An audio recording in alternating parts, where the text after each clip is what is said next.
कर्क राशि की बात करें तो वर्तमान में गुरुदेव का जो गोचर है वो एकादश भाव से हो रहा है और 14 मई 2025 को गुरुदेव का जो गोचर है वो द्वादश भाव से शुरू होगा।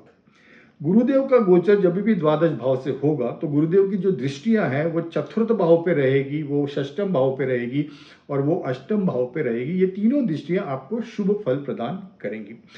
कर्क राशि की बात करें और गुरुदेव के राशि परिवर्तन की बात करें तो जो रिजल्ट है वो मिक्स होने जा रहे हैं, क्योंकि गुरुदेव द्वादश भाव में जा रहे हैं। तो कुछ चीजें तो पॉजिटिवली एक्टिवेटेड होंगी, बट कुछ चीजों में हमको ध्यान रखना पड़ेगा। पॉजिटिवली क्या क्या एक्टिवेट होने जा रहा है?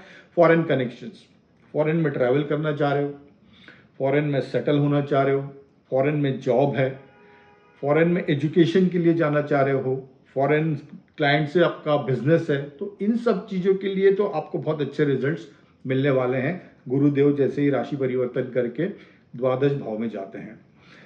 और अगर पॉजिटिव रिजल्ट्स की बात करें तो स्पिरिचुअलिटी के है, एक स्पिरिचुअलिटी के पॉइंट ऑफ व्यू से भी ये पीरियड बहुत अच्छा होने जा रहा है। आत्मचिंतन, आत्मा अवलोकन, ध्यान, योगा, चैरिटी, डोनेशन, आश्रम, गुरुजन, इन सब चीज़ों के लिए भी ये पीरियड बहुत अच्छा होने जा रहा है, क्योंकि गुरुदेव द्वादश भाव में जा रहे हैं और उनकी जो नवम दृष्टि होगी वो अष्टम भाव पे रहेगी। तो अगर ये दोनों अष्टम भाव और द्वादश भाव ये दोनों मोक्ष त्रिकोण के भाव है, तो इनमें एक कनेक्शन बन रहा है। तो इन सब चीज़ों के लिए आपको पॉजिटिव रिजल्ट्स मिलेंगे। और पॉजिटिव रिजल्ट्स कहाँ मिलेंगे? गुरुदेव की जो पंचम दृष्टि है वो आपके चतुर्थ भाव पे आ रही है। तो इस दौरान, इस अवधि में आपके नए घर लेने के भी योग बनेंगे, नई गाड़ी लेने के भी योग बनेंगे और घर में सुख शांति होगी, घर के लोगों का आपको सपोर्ट भी मिलेगा।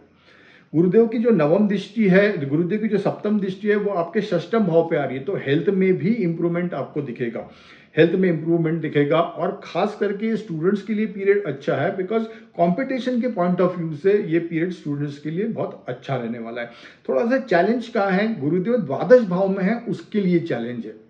तो चैलेंज किस तरीके का है? इन्वेस्टमेंट्स को लेके चैलेंज है, फाइनेंसेस को लेके चैलेंज है, अनावश्यक खर्चे बढ़ सकते हैं और हमसे गलत इन्वेस्टमेंट्स हो सकते हैं। और तीसरी इंपॉर्टेंट चीज है कि हमको किसी ना किसी कारण से इनसिक्योरिटी फील होगी, एंग्जाइटी होगी, स्ट्रेस होगा और उसके कारण हमारी नींद डिस्टर्ब होगी, स्लीप डिसऑर्डर हो सकता है। सो एंग्जाइटी, डिप्रेशन की टेंडेंसी आप में होगी और वो भी इसलिए होगी कि आप ओवर थिंकिंग करोगे। जो चीजें कभी घटित होनी ही नहीं है उन चीजों के बारे में सोच के आप टेंशन लोगे, एंग्जाइटी लोगे, तो उसके कारण आपको परेशानियां होगी। सो बेस्ट सॉल्यूशन क्या है?